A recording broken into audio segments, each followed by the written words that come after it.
Advantages of being small. Share பண்ணுங்க என்ன power பாயிண்ட்டை போடணும், ஷேர் பண்ணிடுங்க ஃபஸ்ட்டு, ஷேர் வச்சுருக்கேன் ஃபஸ்ட்டு, ஸ்லைட் ஷோ போடுங்க அதுக்கப்புறம்.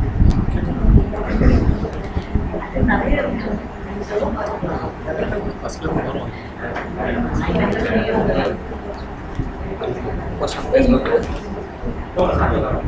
இப்போது இதை க்ளோஸ் பண்ணிவிட்டு ஸ்லைட் ஷோ போட்டு வரலாம், இதில் வரணும்ல மினிமைஸ் பண்ணிடுங்க. இதை மினிமைஸ் பண்ணிடுங்க.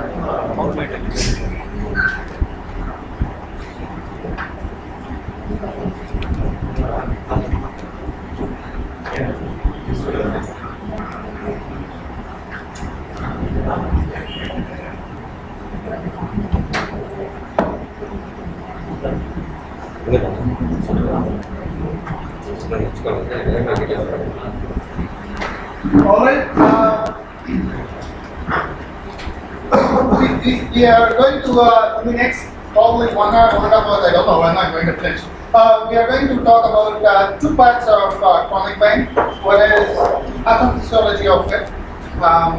One of the reasons is I hate the word sensitization.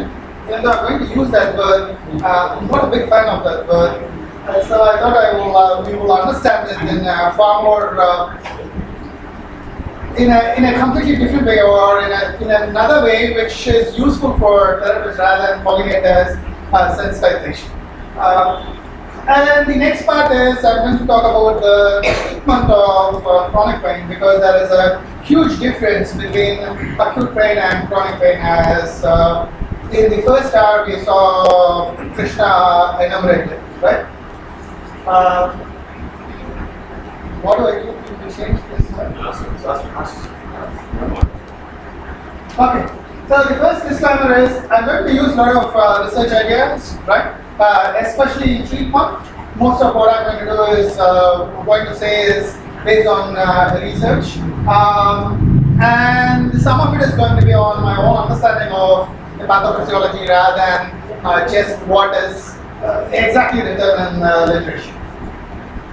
So the first thing we want to understand is what is the difference between chronic pain and acute pain. As you all understand, or as we all know, pain which has been there for probably more than 3 months, right? And it is persisting, it is always there, right? We can call it as chronic pain. Sometimes they will have flare-ups up and down, right? They will have some amount of cyclic kind of pain you will have, right? Like in case of OAD or migraines and things like that, right? So you will have you have sort of a different pathophysiology, different between acute and chronic, right? So for us to understand chronic pain, first we will try to understand what is acute pain, right? This is already we have discussed about these things when we had a 1 day or a half day workshop on, right? 1 day workshop on it, right? So what happens if you have an injury, right? So if I cut myself, right? If I cut myself, or if I just give him a punch in the face or something like that, what happens is there is inflammatory reaction here, right? At the place of injury, you have an inflammatory reaction, right? You have prostaglandin, bradykinin, substance P, and histamine, serotonin. All these things are secreted in that region. What does this inflammatory mediators do? These inflammatory mediators change your presynaptic membrane potential, right? They change their potential and they activate your nerves, right? They activate. So if I have an injury here, they activate your nerves, and the information goes to your spinal cord, right? In the spinal cord, there will be it goes to the different lamina, and one of the important lamina it goes is your dorsal column and the substantia nigra, and substantia gelatinous. Except for the visceral pain, what you have, it doesn't go to your substantia gelatinosa. The other things goes to your dorsal column. From the dorsal column, it goes to your some amount of interneurons and things like that. That is, it goes to different lamina, and then from there, it goes to your brain via your spinothalamic tracts. Right? When they are going to the brain, they give a lot of input into your midbrain, your PAG, right? Your brainstem, your thalamus. From the thalamus, some information to your limbic system, and then to your cortex. Two parts of your cortex is mostly involved. One is your frontal cortex, another one is your sensory cortex. But there are other important ways for your perception, especially your cingulate cortex, the insular, and things like that. They will be in the lateral part of your brain, along your lateral sulcus. They will be up there. So it goes like that. So all this information, whenever I cut, it goes from here to here. And then there is some information coming from the up to down, right? That is, the pain is modulated. What I mean by modulated is, it is trying to increase or decrease, right? The pain, what you perceive, what you understand in your brain, right? That's what we call it as perceived, is changed, right? That's what we mean by modulation. So that is the first part of your brain changes with your pain. That modulation, remember, is temporary. What I mean by it is reversible.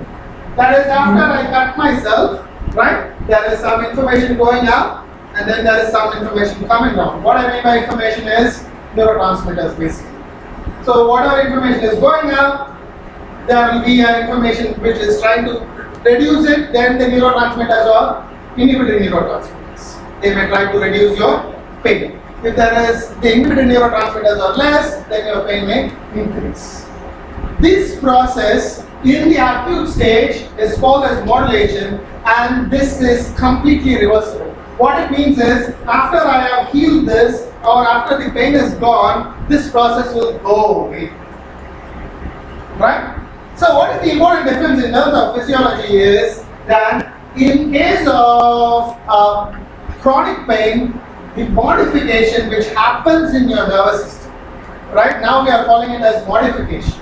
The modification or alteration in the nervous system, that we call it in other places as neuroplasticity, is relatively irreversible. That is, a permanent change in your brain has happened. A lot of things Vignesh has been enumerating about how the sleep and pain is influenced, how nicotine and the brain is influenced. All these changes may be nearly permanent. Why I am saying nearly permanent is because with treatment some of it can be reversed. So the first important difference between an acute pain and a chronic pain is that in acute pain there is a modulation, and in chronic pain there is a modification of your crypto architecture of your brain. How the pathways are connected, how the neurons are activated, how they receive information, how they propagate information. All these things are changed. They become hypersensitivity, hypersensitive. All these things can be changed, right? So we will, in the next 10 to 15 minutes, we will see how the brain goes from an acute to a chronic stage, right? Remember, the brain is a reactive organ. What I mean by reactive organ is, if whenever there is a stimulus, it has to react. And if that reaction happens and happens and happens and happens, if it keeps on happening, after some time, that response becomes relatively permanent. Am I clear? If that becomes permanent, that's where you will have chronic pain, right? Because your pain is persistent, as you can imagine in case of chronic pain. So there are, as I told you, we will just review the pathways to pain, as I gave you a slide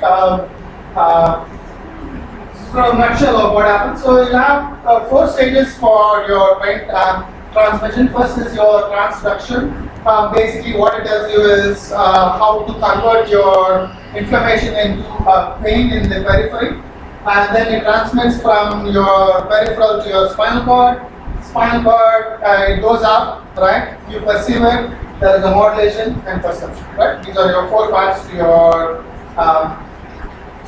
So this is what happens to you. If you cut, then there will be what we call as inflammatory modulators, which will be released, right? I'm not talking about from the liver and things like that, just the peripheral things. You can see serotonin and cytokinins, prostaglandins and things like that. Why these are important is they give you drugs to reduce these mediators in case of NSAID or steroids or other painkillers. They act in this region most of the time. Here, that's why they are concentrating more on these neurotransmitters and things like that. Right? So, as I told you, if when these things are activated, then you create a action potential. That action potential opens your all your postsynaptic membrane of your nerve fiber.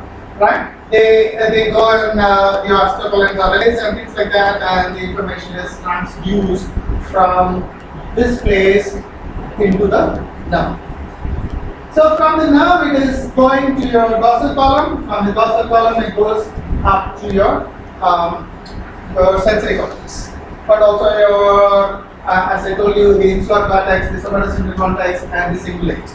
All these parts are vital for perceiving our pain.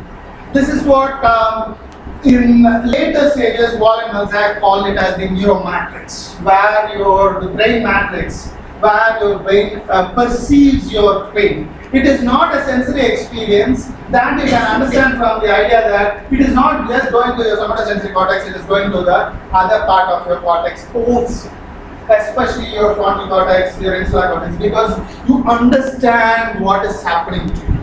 You don't perceive it as just pain. You understand what is happening to you. It's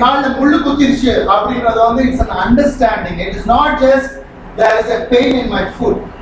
It is an understanding that there is something which is piercing my foot. I cannot keep my foot on the ground. That is what perception is. For that complete understanding, it goes to the different parts of your cortical brain. Right.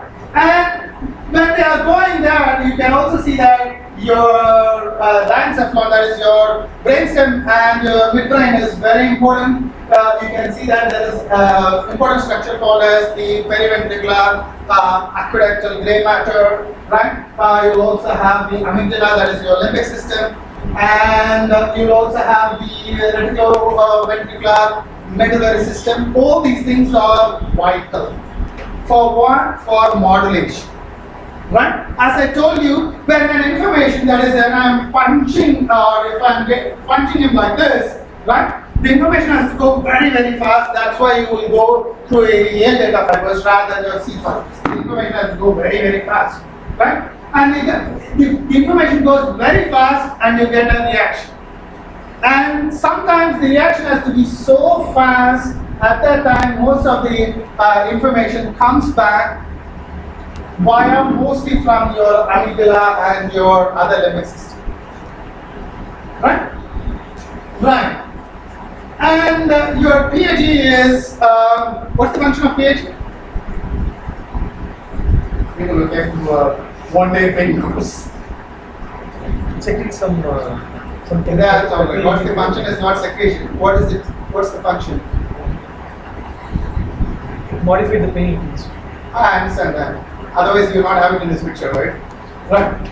So it is part and parcel of your flight and fight response, right? Because pain is a injurious thing to you, so you have only two reactions. Any animal can have only two reactions most of the time. It is either you fight the pain or you run away from it. Right? So if I punch him, right, he can be like, go like this, right? He can be afraid like this, or he can come and start punching me. right? That is mediated through your amygdala system, to your PAG, and from that it goes to. They also remember your amygdala is also connected to your frontal brain. Your frontal brain, brain is where you have your executive function, your cognitive function. Your do I have to do this? Can I shave and go to the college? Can I not shave and go to the college? That kind of things. Right? Should I say to, should I give her the love letter? Nobody gives love letter. It's nonsensical example. Right? So these kind of things are through your frontal cortex. So they mediate that and decide whether you are going to fight or fright. Right? So why are we wanting to understand all these things? Because in chronic pain, all these things have to change. They all are going to change. What is the function of amygdala? Your limbic system. What is the function of your limbic system? Emotions. Basic emotions like your sexual drive, your hunger, and things like that. Right? And they are also part and parcel of your reward system. Right? What I mean by reward system is, if I do something good today, I may get a biryani on a Sunday afternoon, right? You're all waiting, oh my God, when is this guy going to stop? And I'm going to, good. So that anticipation for reward, rather than reward, the anticipation for the reward, all these things are all part and parcel of the amygdala system. Why all these things are important? Because your reward system is going to get haywire in case of chronic pain. Right? Because whenever you walk, what do you get? A reward or a punishment? You get a punishment, right? You get a pain.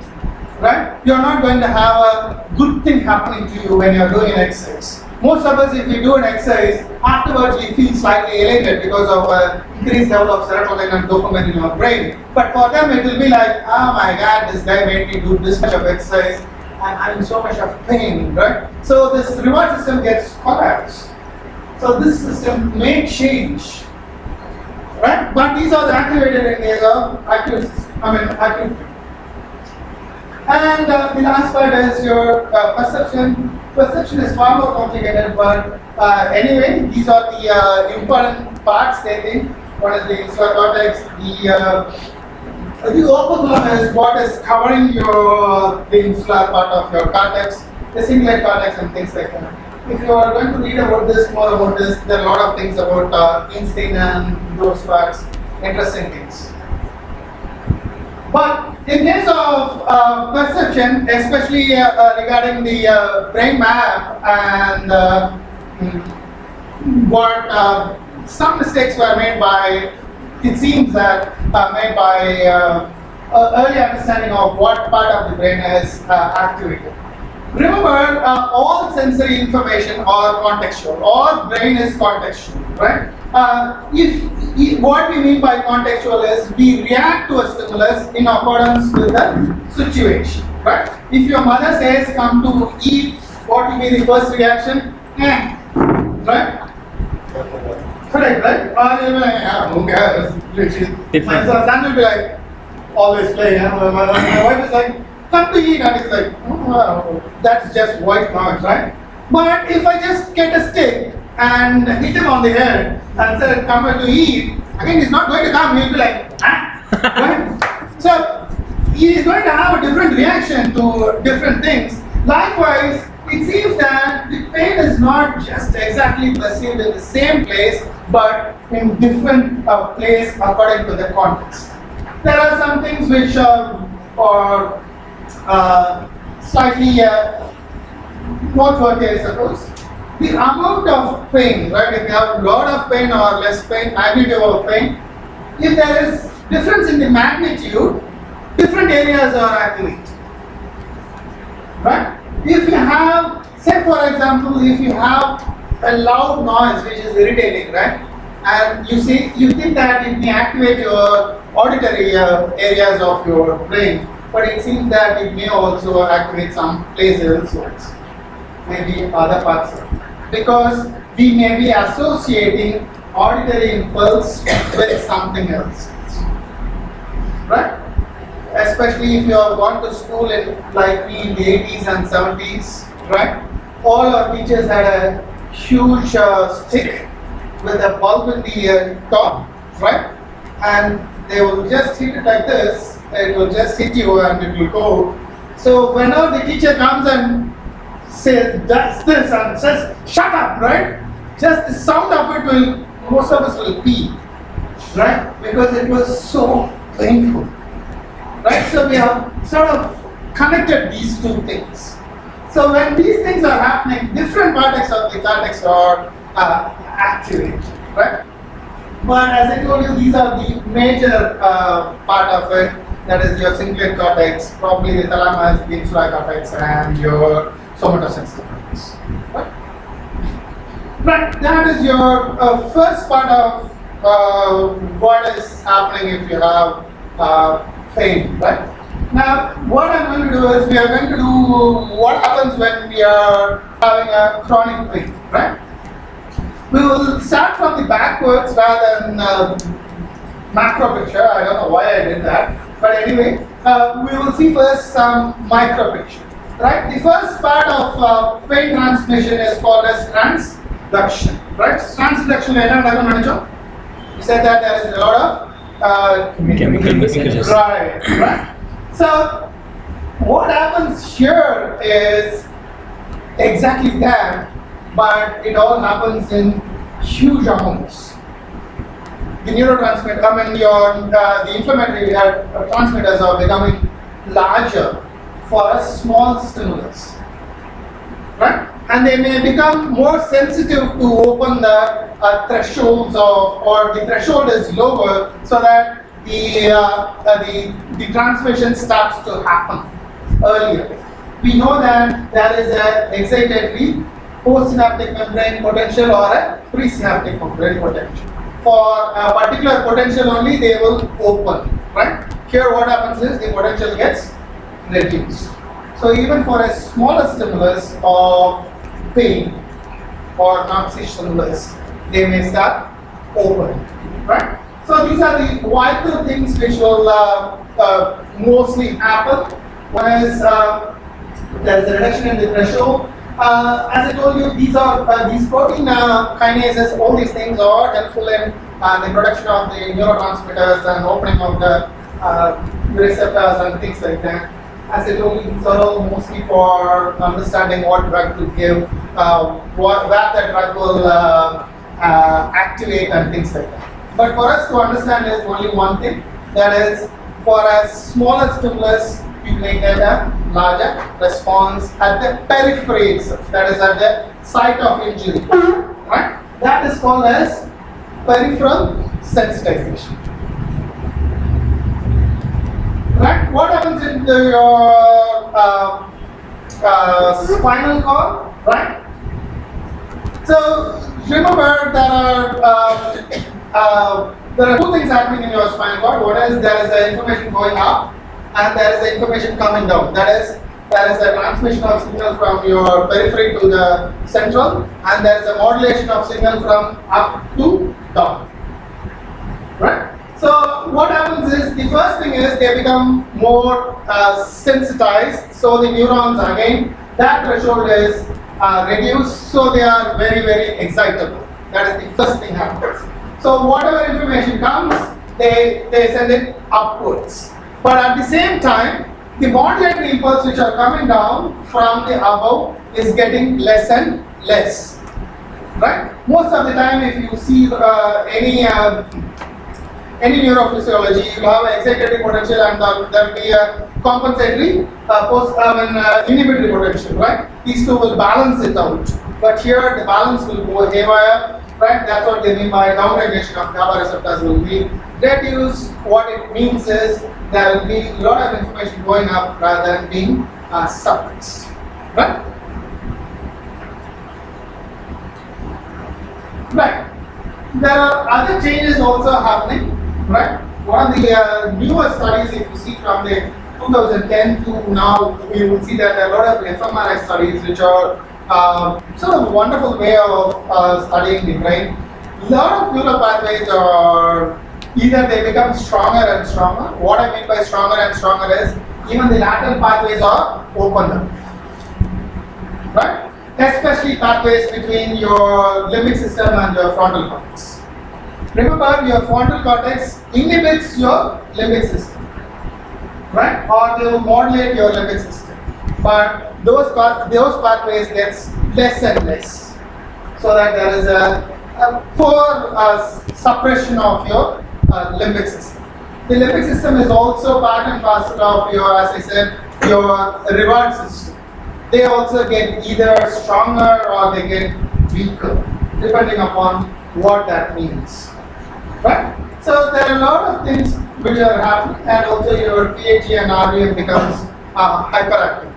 What I mean is, as I told you, PHE is part and parcel of what we call it as the flight or fright response. In chronic pain, what will be the major response? Fight or fright? Mostly it will be fright, right? So for a small amount of pain, what will happen is the PHE will become active, right? Because the threshold is getting lesser, and they will respond to a fright response. They will become frightened. The system or the organism gets frightened rather than trying to fight the disease. So these pathways, these neurons will all change, right? Okay. For all these changes to happen in our brain, right? This is what we call it as a neuroplasticity. How does neuroplasticity happen in a normal person? In any situation, how does neuroplasticity happen? Repetition. Repetition? Yeah, reversible. It may be reversible, but most of, say for example, cycling. Right? Automation. Repetition. Right, repetition, what else? Automation. Right? Okay. So one of the important thing is, I was looking for another word, that's all right. So one of the important thing about the nervous system is, it has a great potential to learn. Right? What it means by learning is adapting to different situation, context, environment. Right? So there are three major learning, right? Okay, I'll ask you what are the three major learnings. What are the three theories of learning, if you will, psychology? We have studied psychology. Tablets. Right? So what is that theory called? Conditioning reflex, right? Conditioning, what else? Most of them are young and they don't. People who have done it after they have studied physiotherapy 15 years back or answering, and these people are like, I don't know, what are you talking about? Right? What else? How did you learn anything? Money actually, we all went to that's the condition reference, right? Money actually, I toilet to go to yeah, right? If you go to a theater, right? Where the intermission there, you are running to get an ice cream or popcorn. So that's a conditioning reference, right? What else? Trial and error? Experiential? Experiential, trial and error, they are all similar. Feedback is not a Reinforcement. right. Check. So these are the, there are many methods, but these are the three methods I have listed for today because it's easier for us to understand. The one is your classical conditioning, right? So, as I told you, you connect between two things, right? That's what happens in classical conditioning, right? Between, in case of the Pavlovian experiment, the dog connected between the bell and the food. That's what we also connected most of the time in school, right? When the bell rang, we did two things. One is get the bag and run to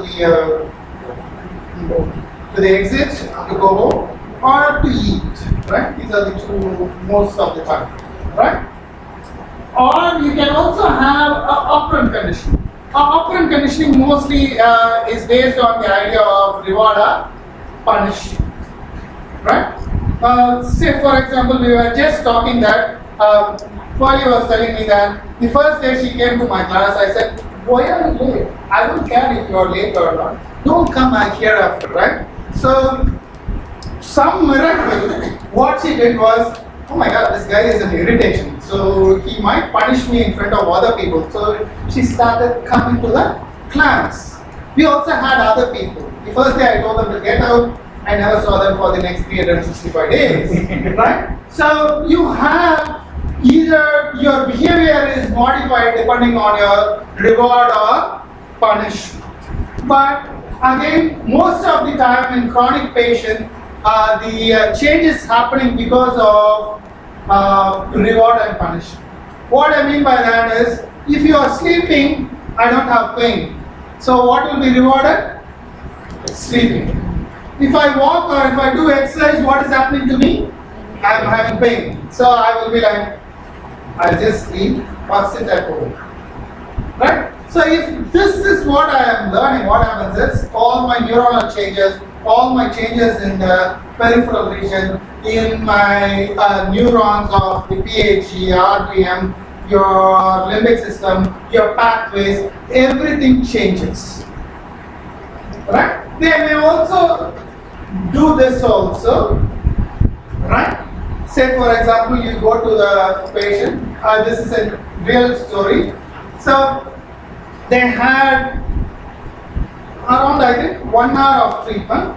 First 20 minutes IFE, then short wave, then ultrasound, and then something else. So there was 4 things in 1 hour, right? And this woman was my friend, and she was telling me, "You're going there and doing what?" And she was like, "I'm doing this." And I said, "You should not be doing that.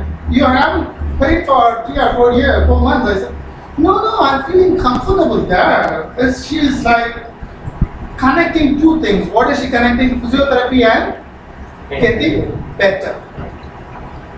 But whether that is making her better in the long run is what we want to understand.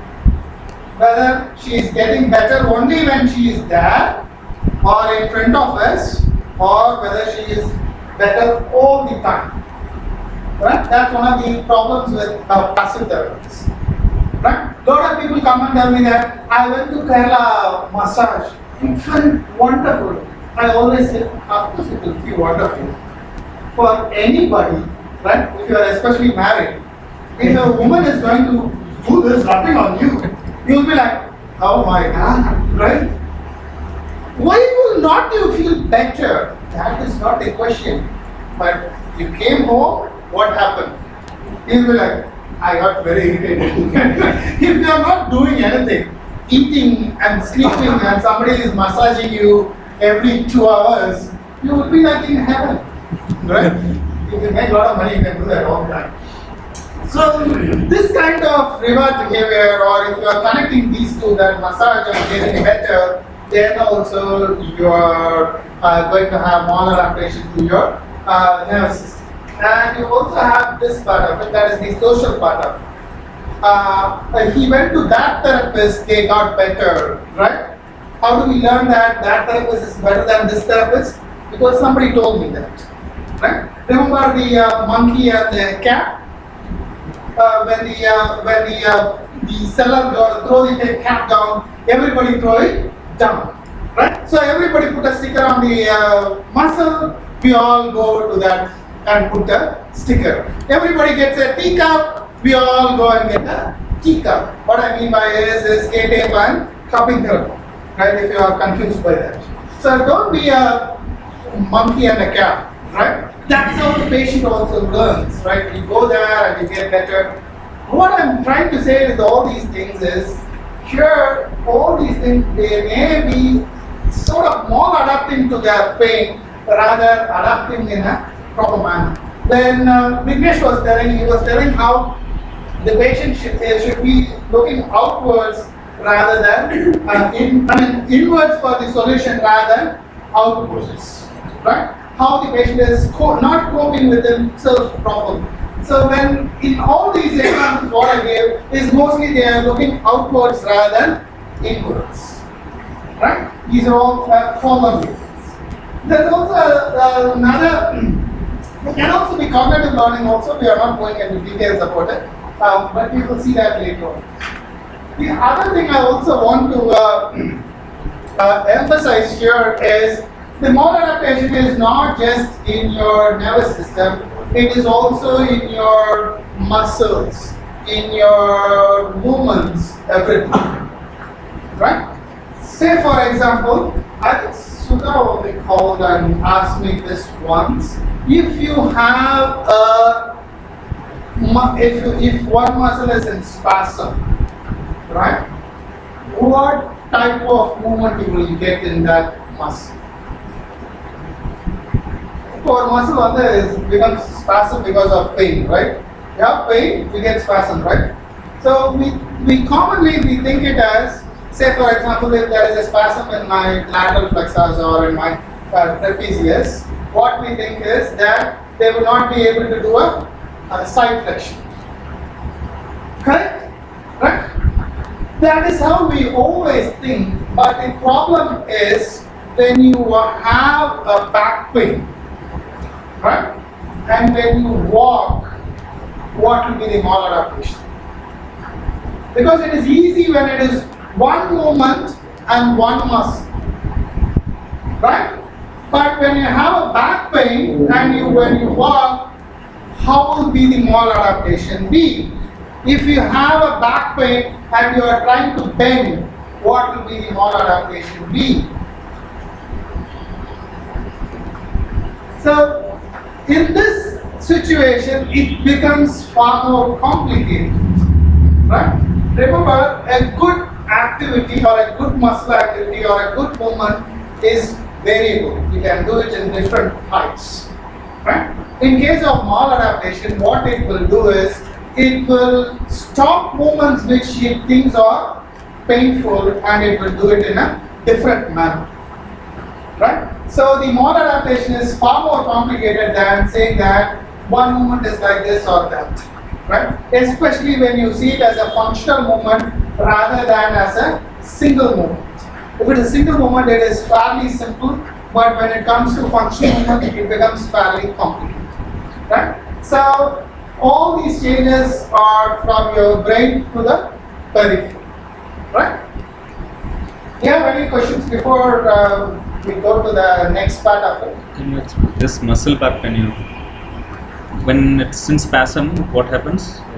If it is in spasm, say for example, the spasm is also directional specific.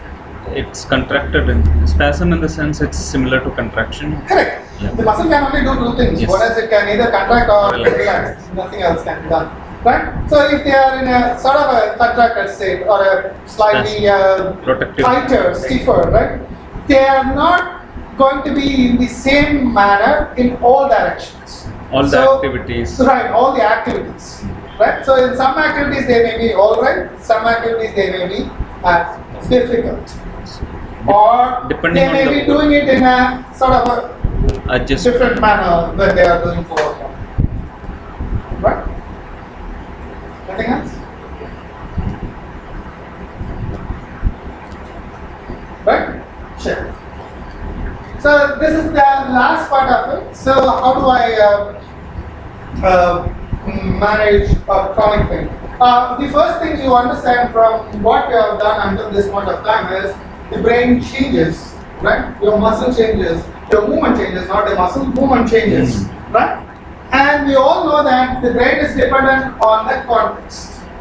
It reacts depending on the context, right? And the context is biological and social, right? So the first and foremost thing you need to understand for management of pain, especially in chronic pain, this should also be seriously considered for acute pain, but in chronic pain, you need to understand that the biology is altered and it has become sort of sensitized and it is maladapted, and for a simple small stimulus it gives you a lot of response. The nervous system. The nervous system, all along with your muscular system, everything, right? Your whole biology is changed, and that biology is dependent on your psychology and your sociology. We were talking in the morning about how the gender makes a difference, right? the gender psychology, the biology makes a difference in how they perceive the pain.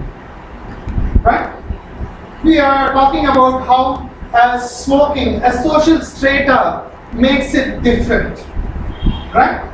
Probably people from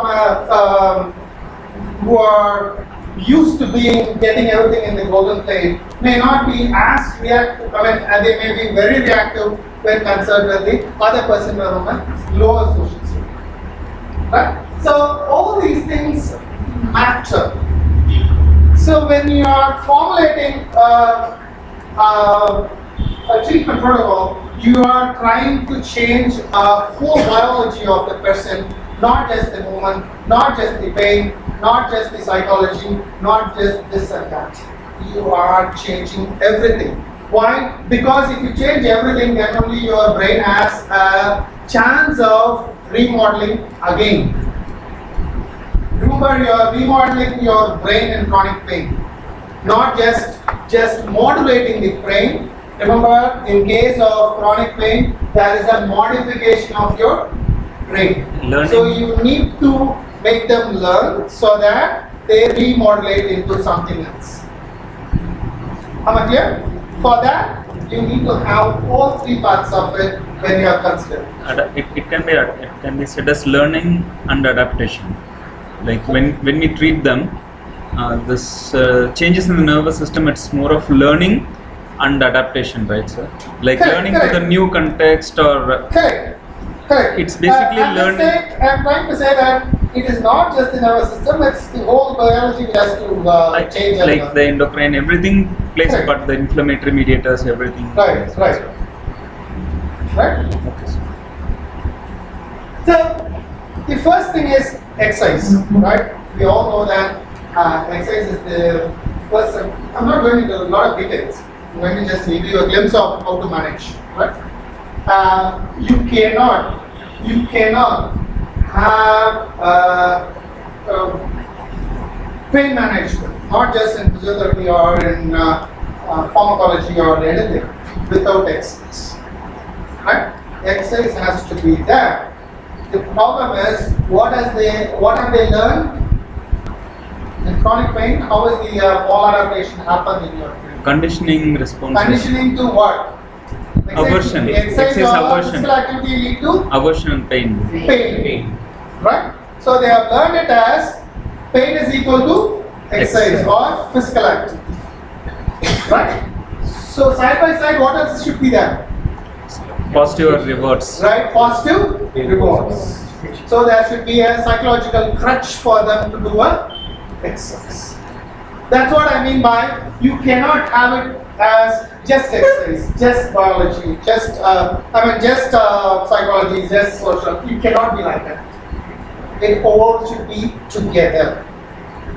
Am I understood? Right? Right.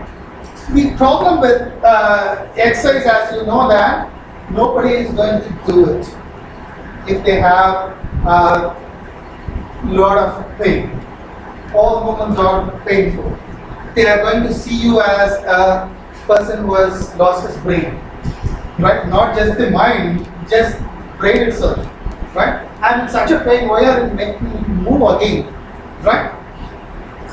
But exercise is important. We will see how we can make them do exercise and things like that. But we know that exercise is vital part of your transition from chronic pain to better adaptation. There are different types of or different theoretical different ideas for you to do a exercise. One is you can have a graded exposure. How many of you know what's a graded exposure? The basic idea is fairly simple. You start with, if you go to school, if you are going to understand algebra, where should you start from? Arithmetics. 1, 2, 3, 4, right? Then only you go to a plus b whole squared is equal to bracket square. Like a stupid PM. It's something like right. So you have to start simple, right? If they are having trouble with bending, you can just make them just sit, right? When they sit, what happens? You are slightly bent, right? Or you can just do this, this as the first exercise. Right? Something like that. You start from a simple which produces less amount of pain. Remember, they are going to have a lot of pain, like what we say in the gym, no pain, no gain. That does not work in chronic pain, right? Because if you are producing more pain, what they will do is, okay, today Hari Om over, tomorrow we will go to Alayapan, right? Tomorrow Alayapan over, next day we will go to somebody else, right? That happens because you are not understanding what they are doing. So you want to create lesser amount of pain because you cannot have, without pain they are not going to do any activity, but it should be tolerable. Which amount is that tolerable should be decided by The patient. patient and us, right? If you ask them alone, they will be like, that's enough, right? That cannot happen, right? It should be between us and them, right? As my friend used to do, he went to an interview and they asked him, how much do you want, right, as a pay? He said, okay, 1 lakh. That is not happening, right? You want to have a consultation between both. So if the patient wants no pain, that is not possible for us. So you want to have a consultation. Exercise is important, but again, if you are into research or if you want to do studies and things like that, we are still not sure what exercise, how it helps, how much it helps. Lot of things are still questionable. That is, the evidence is it's a low quality, right? It will take another 20 years, I think, for us to get a good evidence for that. To go into a different direction. Whatever it would be. Because we are both the living human beings. Correct. And it's very difficult to put it Correct. form. Correct. Especially in chronic patients, it's far more difficult. Right.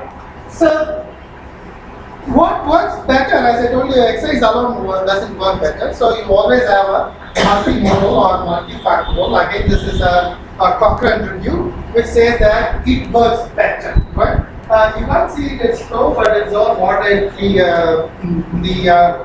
evidence is moderate. What do you mean by moderate is more research will tell us slightly. The result will change slightly as more and more research comes into it. Right. What is a multifactorial thing is you need an exercise, you need a sort of a psychological treatment. Right? You need both. It doesn't work as one part of it. Right? They say that this is better than anything else we are doing at this point of time. Right? Whatever we are doing, this is the best method we are and then they have dance therapy. Why I put dance also is one of my friends have done a case study on ankle chronic pain, which is slightly uncommon. The patient has chronic ankle pain. They incorporated dance therapy also. They are also from Gujarat, and those people are just mad as a piper. They dance for 8 days, 10 days, all night because of the what's that? Navaratri festival, right? For us, we have to spend, I think, 80 or 90 rupees for a quarter. Then only we can do dance, I suppose.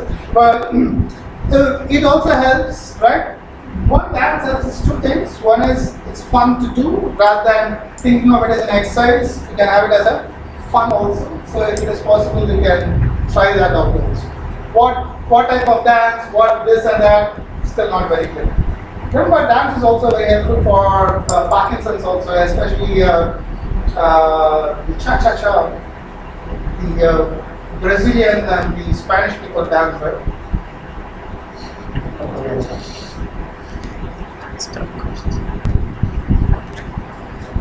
And the other thing which seems to be working slightly better in psychological intervention is mindfulness and acceptance. Both of them have a similar idea.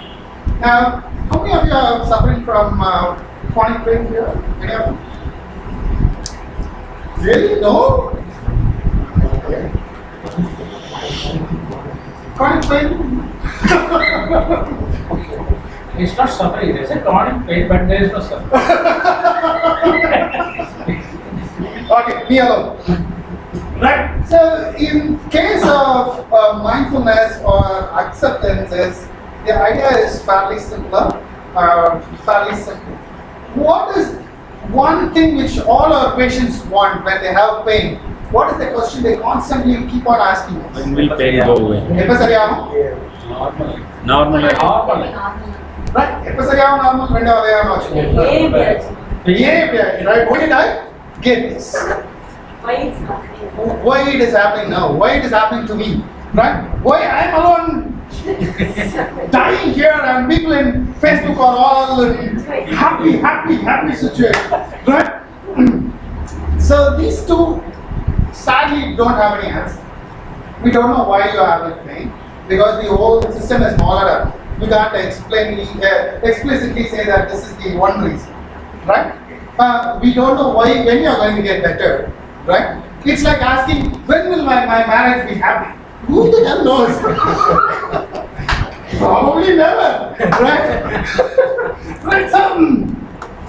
So for those things, what they are saying is, if you are doing a mindfulness, in mindfulness the idea is fairly simple. You do a breathing exercise. When you do a breathing exercise, you need to concentrate on your breathing. Right? And you have to have your brain as sort of a receptor. Right? Whatever comes into you, you have to just keep on coming. And what is that keeping on coming will be, when will I get better? When will I get better? When will I get better? And why did this happen to me? Why did this happen? And slowly what happens is, they may be thinking, it's all right. That kind of acceptance that, all right, I will try to do something with my life. Right? That kind of breathing techniques and acceptance theoretical ideas seem to have a good working for people with chronic. I understand. But because I am suffering from two things which we've been talking about, one is chronic pain, another one is anxiety. Right? I suffer from anxiety. I have a chronic anxiety problem. I have tried mindfulness. I couldn't do it because whenever I'm trying to breathe and do this, I'm thinking of what movie can I go there or something like that. It's difficult. What it means is you need a lot of practice. You need a lot of practice to do that, right? So there are a lot of apps. You also told me to try it out with those apps. Sadly, couldn't do those things, but it is a fairly good idea, right? Okay, so these are our evidence. We'll just go through how do we do these things, right? Again, this is adapted from another person's from the case study I told you. I have adapted the same idea. So if you are doing an assessment, this is sort of based on the ICF model. You remember the ICF model? Impairment or body functioning, activity and function, environmental factors and personalities. Right? So these are the impairments. So I'll just read it because it's difficult to read, I suppose.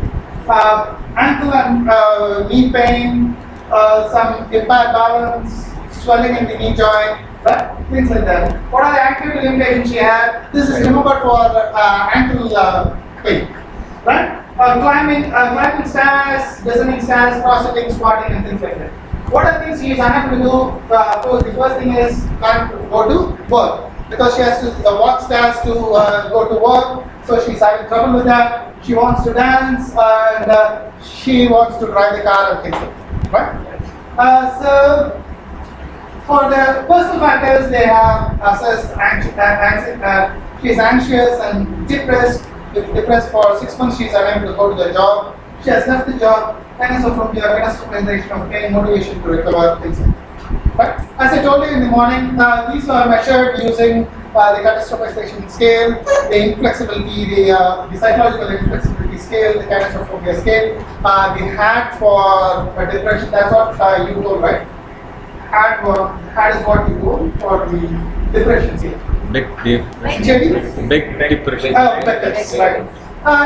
Or the hospital that we had, you can do those things. The heart care is fairly simple, it's easy to interpret and things like that. So they have measured all those things. Right?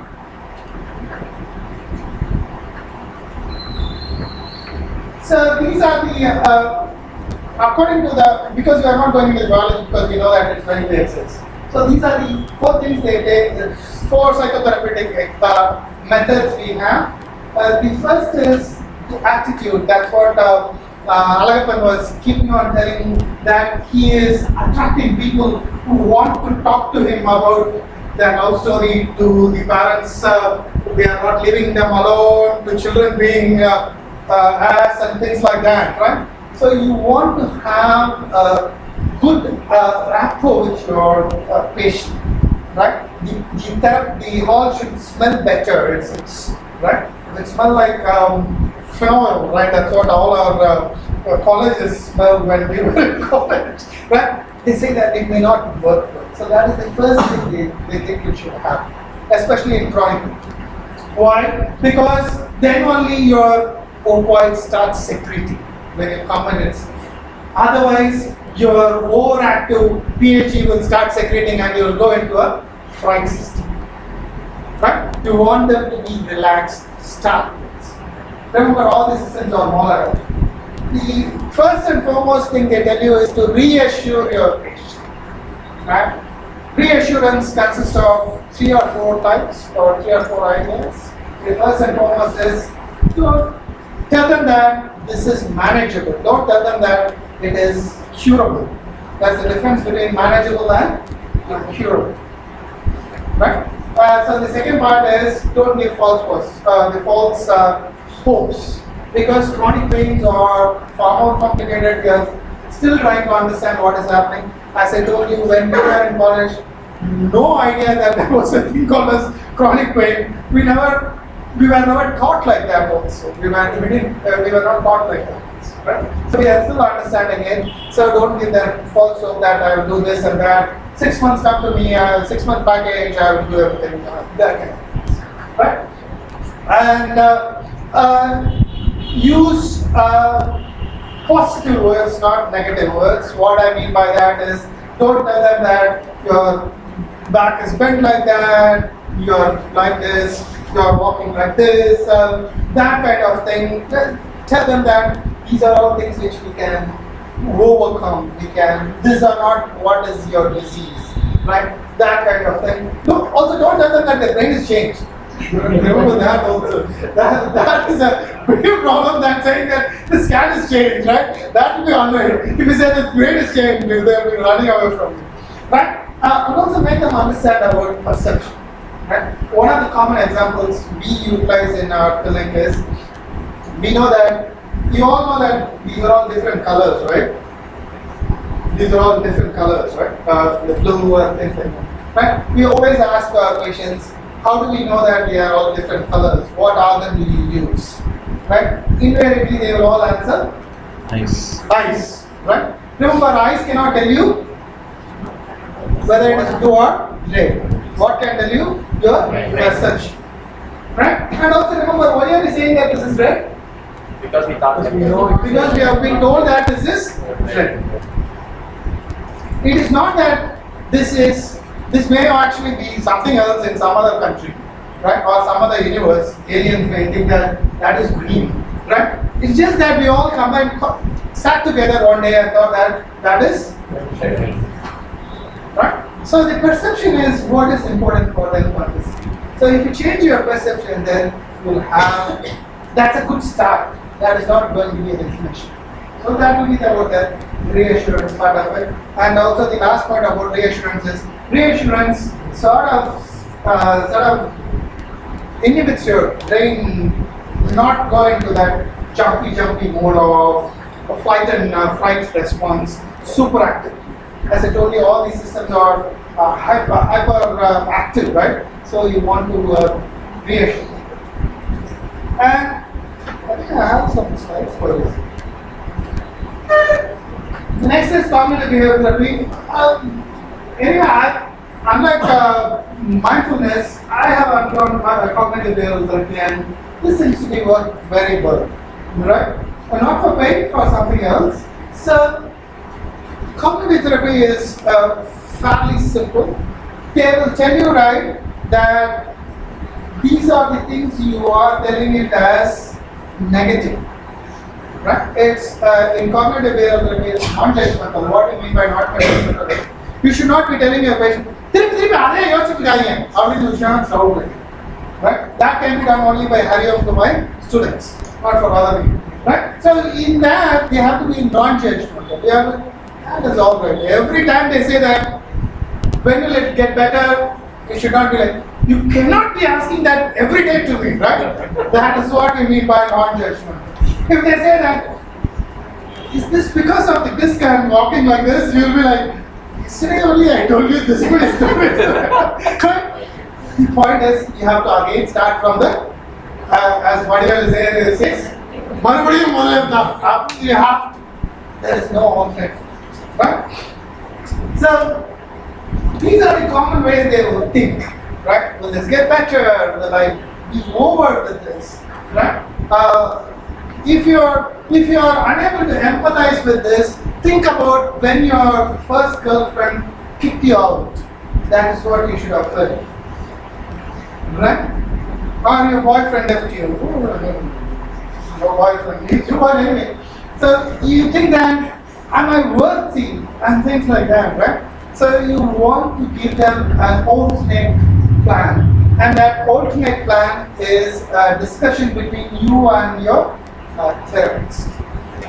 Right? They come up with an alternate form. Say, okay, how will I look into this? Right? Today I have a lot of pain. What will I do? Right? I'll give you a simple example of what we do. Remember, if you are treating them for 1 month, right? Some cognitive chronic pain comes for 1 month, not every day, but 1 month has gone, and suddenly they have a flare. Right? They have one. So what will they go back again? All these things. Right? You told me that all these things will get better when I do all the exercise and things like it will all go back. Right? So you again do start from the beginning, go and get better. Right? 3 or 4 days they are getting slightly better. Right? One of the things what we have tried, as I told you, a lot of things is what we have tried. We ask our patients to write that the flare-up, how many days was the flare-up? 2 or 3 days. How did it felt when it got worse? How did it felt when it got better? So after 3 months they have a flare-up, what will I ask them to do? Go and see the logbook. What did they have written? It goes away in 3 days. Right? It felt worse, right? And then slowly it got better.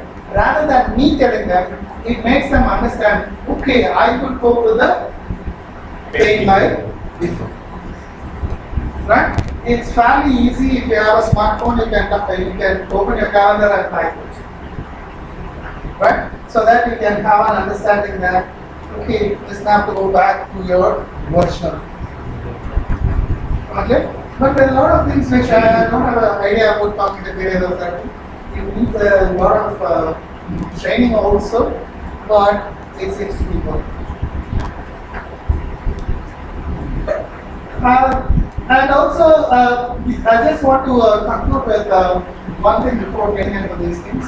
One of the things which we don't know is, as we were talking in the break, not all our patients want education, or all our patients are not willing to be in the right mindset to take education, right mindset to exercise, all these things, right?